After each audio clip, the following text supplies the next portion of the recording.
Hello दोस्तों, नमस्कार। स्वागत है आपका सेवियर्स एजुकेशन यूट्यूब चैनल पर। और आज अपन बात करने जा रहे हैं माध्यमिक शिक्षा बोर्ड राजस्थान के द्वारा जारी किए गए मॉडल प्रश्न पत्रों के बारे में। इससे पहले जो माध्यमिक शिक्षा बोर्ड राजस्थान अजमेर के द्वारा पाठ्यक्रम में जो कटौती की गई थी उसके सारे वीडियोस मैं अपलोड कर चुका हूं। तो अगर आपने वो नहीं देखे हैं तो पहले देख लीजिएगा। चैनल को सब्सक्राइब नहीं किया तो सब्सक्राइब कर दीजिएगा, बेल आइकन को प्रेस कर दीजिएगा ताकि लेटेस्ट वीडियो नोटिफिकेशन आपको मिलते रहें। तो आज अपन बात करेंगे मॉडल प्रश्न पत्र की। तो देखो, ये मॉडल प्रश्न पत्र जो है जो कि कक्षा 10 के लिए है और ये जो है केवल जो है वर्ष 2021 में होने वाली जो बोर्ड परीक्षा है उसके लिए है, क्योंकि कोरोना के कारण जो स्कूल्स नहीं खुल पाई थी उसके कारण जो है पाठ्यक्रम में 40% के लगभग जो कटौती की गई, उसी कटौती को मद्देनजर रखते हुए ये मॉडल प्रश्न पत्र तैयार किए गए हैं। तो आज अपन इस बारे में चर्चा करेंगे। सबसे पहले देख लेते हैं सामान्य दिशा निर्देश कि भाई क्या क्या चीज़ें जो है वो हमें माइंड में रखनी है, कौन कौन सी बातें इंपॉर्टेंट है। तो देखो, सबसे पहले मॉडल क्वेश्चन पेपर के सामान्य निर्देश जो है वो है कि भी मॉडल प्रश्न पत्र परीक्षा 2021 के लिए बोर्ड वेबसाइट पर अपलोड किए गए संशोधित पाठ्यक्रम के आधार पर ही तैयार किए गए हैं। तो संशोधित पाठ्यक्रम के सारे वीडियोस में डाल चुका हूँ, वो देख लीजिएगा। उसी के बेस पे ये मॉडल पेपर तैयार हुए हैं। दूसरा देखो, कोविड-19 परिप्रेक्ष्य में लंबे समय तक विद्यालय नहीं खुले और विधिवत शिक्षण बाधित हुआ, अतः मुख्य पाठ्यक्रम समिति द्वारा नवीन प्रश्न पत्र पैटर्न अनुमोदित किया गया है। अब इतने समय तक जो है विद्यालय बंद रहे, नहीं खुल पाए, इसके कारण जो है आपकी विधिवत पढ़ाई नहीं हुई, इसलिए जो मुख्य पाठ्यक्रम समिति है उसने इस नवीन प्रश्न पत्र के पैटर्न को अनुमोदित कर दिया है। तो अब इस हिसाब से ही आपका जो है परीक्षा में प्रश्न पत्र आएगा। इसके बाद देखो, सभी प्रश्न पत्र नवीन पैटर्न पर आधारित है, यानी सारे प्रश्न पत्र जो है वो आपके नए इस पाठ्यक्रम के ऊपर ही नए पैटर्न के ऊपर आधारित होंगे। प्रश्न पत्रों में बहुविकल्प भी, एक पंक्ति वाले उत्तर और रिक्त स्थान पूर्ति, लघु उत्तरात्मक फर्स्ट, लघु उत्तरात्मक सेकंड और निबंधात्मक प्रश्नों का समावेश है। तो देखो क्या क्या है, बहुविकल्पी यानी ऑब्जेक्टिव टाइप, उसके बाद एक लाइन में उत्तर लिखना, रिक्त स्थान की पूर्ति करना, लघु उत्तरात्मक 2 तरह के आएंगे और इसके बाद निबंधात्मक प्रश्न पत्र। इस तरीके का पेपर बनेगा। इसके बाद देखो, खंड स व द के प्रत्येक प्रश्न पत्र में एक एक तथा खंड य के प्रत्येक प्रश्न पत्र में 2-2 विकल्प दिए गए हैं। देखो यहाँ जो है ABCD मान लो या अ ब स द और ये मान लो, तो स और द जो होगा जिसमें आपके लघुरात्मक और दोनों प्रकार के प्रश्न होंगे, यहाँ एक एक, और खंड जो ये है जो कि निबंधात्मक होगा उसमें प्रत्येक प्रश्न के 2 विकल्प दिए गए हैं, दोनों में से कोई भी आपको एक करना है। इसके अलावा देखो, पाठ्यक्रम में किए गए इकाई वार अंक और अंक भार में 25% तक अंक भार में परिवर्तन बोर्ड की परीक्षा प्रश्न पत्रों में संभव है। तो ये भी जो है 25% जो अंक भार है उनका परिवर्तन हो सकता है कि भाई किस यूनिट से कितने नंबर के क्वेश्चंस आएंगे, तो वो वेरिएशन हो सकता है। अब देखिए, आज अपन बात कर रहे हैं माध्यमिक परीक्षा मॉडल प्रश्न पत्र 2021 के लिए जो तैयार किया गया है वो हिंदी विषय के बारे में कि भी secondary examination model question paper विषय आपका हिंदी है। परीक्षा आपके वही 3 घंटे और 15 मिनट तक का जो समय रहेगा और पूर्णांक 80 का ही होगा, 20 नंबर सत्रांक जाएंगे। तो इसमें कोई परिवर्तन नहीं है, परीक्षाएं निश्चित रूप से होंगी। अब 15 मई से 15 जून के बीच कभी भी हो सकती है, तो अपनी तैयारी को जारी रखें। अब देखो, कुछ सामान्य निर्देश है कि भाई परीक्षा में हमें किन किन चीज़ों का ध्यान रखना है। तो सबसे पहले प्रश्न पत्र पर अपने नामांक यानी रोल नंबर लिखने हैं। इसके बाद सभी प्रश्न करने अनिवार्य हैं। प्रत्येक प्रश्न का उत्तर दी गई उत्तर पुस्तिका में ही लिखना है, पेपर पे किसी भी प्रकार का कोई उत्तर नहीं लिखना है। जिन प्रश्नों में आंतरिक खंड है उन सभी के उत्तर एक साथ लिखें। भी आंतरिक खंड का मतलब जैसे एक सवाल है और पहले के अंदर ही 4 सवाल पूछ लिए, तो पहले के चारों एक ही स्थान पर लिखें।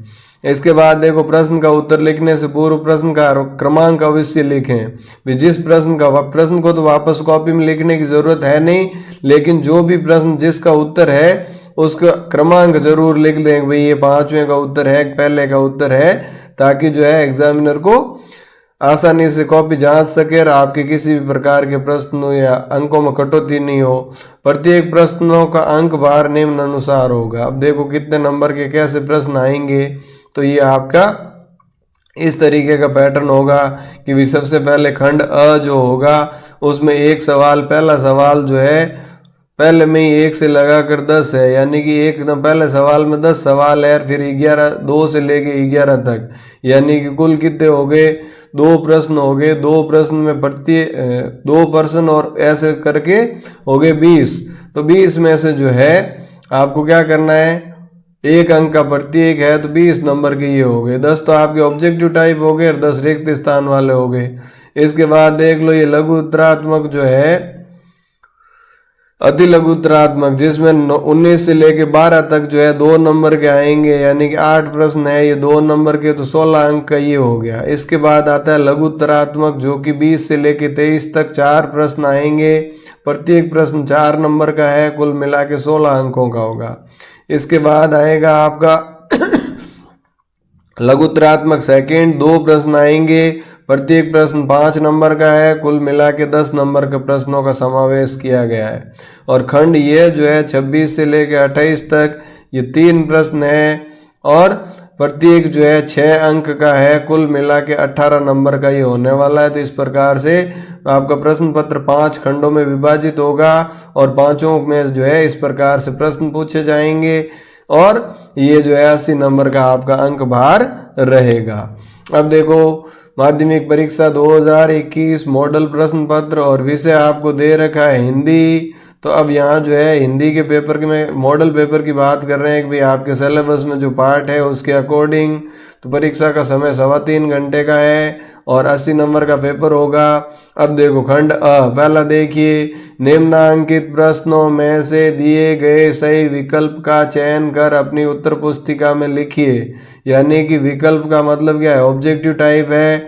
अब यहाँ अ ब स द जो दिया है चारों में से एक जो है उसका सही विकल्प करना है और उसका चुनाव करके भरना है। प्रत्येक प्रश्न 1 अंक का है, यानी 1-1 नंबर के सवाल है। जैसे कि पहला आ गया, मृगनयनी शब्द में कौन सा समास है, द्वंद्व, कर्मधारय, द्विगु या तत्पुरुष, सही है जो लिखना है। बेखबर शब्द में कौन सा समास है, तत्पुरुष, बहुव्रीहि, अवयवी या द्विगु। जिस समास में पहला पद संख्यावाचक होता है उसे क्या कहते हैं, घनश्याम शब्द में कौन सा समास है। तो ये सारे विकल्प वाले प्रश्न है। इसके बाद देखो अवयवी वर्तनी की दृष्टि से शुद्ध है, अब कौन सा शब्द जो है शुद्ध है। इसके बाद वर्तनी की दृष्टि से फिर से जो है शुद्ध पूछा है। निम्नलिखित में से अशुद्ध शब्द, यहाँ अशुद्ध छांटना है आपको, फिर अशुद्ध छांटना है। इसके बाद देखो कामायनी किस कवि की प्रसिद्ध काव्य है, उस कवि का नाम जो है विकल्प में से चुनना है। फिर देखो रामधारी सिंह दिनकर को किस काव्य कृति के लिए भारतीय ज्ञानपीठ पुरस्कार प्राप्त हुआ, उसकी आपको चुनाव करना है। फिर आएगा आपका अगला प्रश्न जिसमें आपको 1 लाइन या 1 पंक्ति में, 1 शब्द में या 1 पंक्ति में जवाब देना है और ये 7 है। सभी के प्रश्न अंक समान है, यानी कि 1-1 नंबर के 7 प्रश्न पूछे जाएंगे। देख लो दूसरा, सूरदास के एक प्रमाणिक काव्य ग्रंथ का नाम, लक्ष्मण के व्यंग्य वचनों से किन की क्रोधाग्नि बढ़ रही थी, रानी लक्ष्मीबाई बचपन में कौन सा खेल खेलती थी, त्रिपिटक किस धर्म का प्रमुख ग्रंथ है, ईर्ष्या से बचने का उपाय लेखक क्या बतलाता है। इसके बाद बाल की खाल निकालना मुहावरे का क्या अर्थ है और पर उपदेश कुशल बहु तेरे लोकोक्ति का क्या अर्थ है। तो ये 1-1 लाइन या 1-1 शब्दों में जवाब देना है। इसके बाद देखो दिए गए प्रश्नों में रिक्त स्थान की पूर्ति कर उत्तर पुस्तिका में लिखें। अब इसमें पेपर में नहीं भरना है, आपको कहाँ लिखना है, आपकी जो कॉपी है उसमें लिखना है, प्रत्येक 1 अंक का है।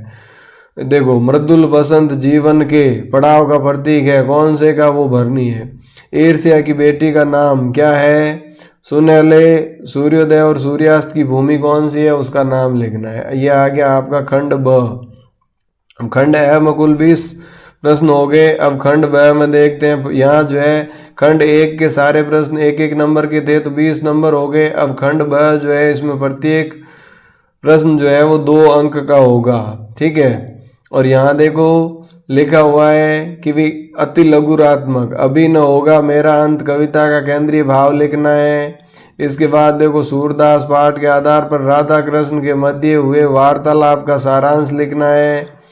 इसके बाद प्रकृति पद्मिनी के अंशुमाली प्रभो कविता में अंशुमाली शब्द किसके लिए आया और क्यों, इसके बारे में लिखना है। रामधारी सिंह दिनकर ने ईर्ष्या से बचने के क्या उपाय बताए, कोई 2 उपाय लिखने हैं। आखिरी चट्टान निबंध का लेखक एक टीले से दूसरे टीले पर क्यों पहुंचना चाहता है। ईदगाह कहानी में किस पात्र ने आपको सर्वाधिक प्रभावित किया और क्यों। इसके बाद देखो बाजी मारना मुहावरे का अर्थ सहित वाक्य में प्रयोग। अब ऊपर वाले में तो क्या था, सिर्फ अर्थ बताना था, यहाँ वाक्य प्रयोग भी है। तो 1 नंबर अर्थ का और 1 वाक्य प्रयोग का। डूबते को तिनके का सहारा लोकोक्ति का अर्थ सहित वाक्य में प्रयोग कीजिए। तो यहाँ भी देखो अर्थ भी बताना है और प्रयोग भी करना है। इसके बाद देखिए अगला आपका आ गया खंड स। तो खंड स में देखो निम्नलिखित अपठित पद्यांश को ध्यानपूर्वक पढ़कर दिए गए प्रश्नों का उत्तर लिखिए। अब ये पद्यांश है यानी किसी कविता का कोई अंश है और इसको पढ़कर आपको नीचे दिए गए जो प्रश्न है उनका जवाब देना है। जैसे ये है कि भाई उपयुक्त काव्यांश का उचित शीर्षक लिखना है। रेखांकित शब्द इटलाऊं का अर्थ क्या है और इसका उपयुक्त काव्यांश की मूल संवेदना क्या है, 4 नंबर का हो गया। या अथवा में दे रखा है वो नहीं तो इसमें से इसमें भी सेम यही करना है कि भाई इसको पढ़कर इसके नीचे दिए गए जो प्रश्न है इनका जवाब आपको देना है। वही वापस प्रश्न वही है कि भाई गद्यांश का उचित शीर्षक देना है आपको। इसके बाद कौन सी राह अछूती रह जाती है और कौन सी राह को नहीं माना गया और क्यों। ये सेम टाइप के क्वेश्चन 4 नंबर का इसमें आपका होगा। इसके बाद देखो लक्ष्मण परशुराम संवाद प्रसंग के आधार पर लक्ष्मण के चरित्र की विशेषता बतानी है। या फिर भ्रमर गीत प्रसंग के आधार पर गोपियों के कृष्ण के प्रति प्रेम का वर्णन, दोनों में से एक 4 नंबर का है। इसके बाद देखो ईदगाह मुंशी प्रेमचंद की बाल मनोविज्ञान को चरितार्थ करने वाली एक प्रतिनिधि कहानी है, इस पर अपने विचार डालिए। या फिर द्विवेदी जी ने महिला शिक्षा के समर्थन में कौन कौन से तर्क दिए पाठ के आधार पर बताना है, ये भी 4 नंबर का प्रश्न पत्र पूछा जाएगा इसमें। इसके बाद देखो निम्नलिखित साहित्यकारों का जीवन एवं कर्तृत्व परिचय दीजिए। या तो जयशंकर प्रसाद के बारे में या भारतेंदु हरिश्चंद्र के बारे में, दोनों में से एक और 4 नंबर का आएगा। इसके बाद देखो खंड द जिसमें उपयुक्त प्रदर्शित यातायात चिन्हों का सांकेतिक अर्थ बताते हुए विश्लेषण कीजिए। 5 निशान दिए हैं और 5 ही अंकों के। अब इनका अर्थ बताना है कि ये किसके लिए प्रयोग होता है। अथवा में क्या दिया है, यातायात साधनों के संचालन नियमों का पालन करना क्यों अनिवार्य है। सही प्रकार से यदि वाहन न चलाया जाए तो होने वाली समस्याओं और दुर्घटनाओं पर प्रकाश डालना है। तो जो आपको अच्छा लगे दोनों में से एक करना है। आगे देखो 25वां प्रश्न आपके सामने कि वे स्वयं को जिलाधीश गया मानते हुए अपने जिले के समस्त राजकीय और गैर राजकीय विद्यालयों के संस्था प्रधान को एक पत्र लिखिए जिसमें विद्यालय में गांधी जी की 150वीं जयंती मनाने का आदेश दिया हो। तो यहाँ कार्यालय पत्र लिखना है और अपने आप को जो है कलेक्टर मानना है गया का, ठीक है, इस बारे में। अगला देखो स्वयं को उदयपुर निवासी अर्पिता मानते हुए अपने जिला पुलिस अधीक्षक को सुरक्षा संबंधी पत्र लिखिए जिसमें आपके मोहल्ले में बाहरी लोगों द्वारा की जा रही संदेहास्पद गतिविधियों का उल्लेख हो। तो इनमें से एक पत्र आपको लिखना है। इसके बाद देखो अगला 26वां प्रश्न जो है ये खंड आ गया आपका। इसमें क्या करना है, दिए गए बिंदुओं के आधार पर निम्नलिखित में से किसी एक विषय पर लगभग 300 शब्दों में आपको निबंध लिखना है। अब देखो सबसे पहले भारतीय संस्कृति में पर्यावरण संरक्षण, तो इसमें क्या लिखना है, प्रस्तावना लिखनी है। फिर वन वृक्ष संरक्षण लिखना है, नदी पर्वत संरक्षण और उपसंहार। ये नहीं तो फिर यदि मैं भारत का प्रधानमंत्री होता तो क्या करता है, इसमें प्रस्तावना, सुरक्षा और विकास, सामाजिक समरसता और उपसंहार।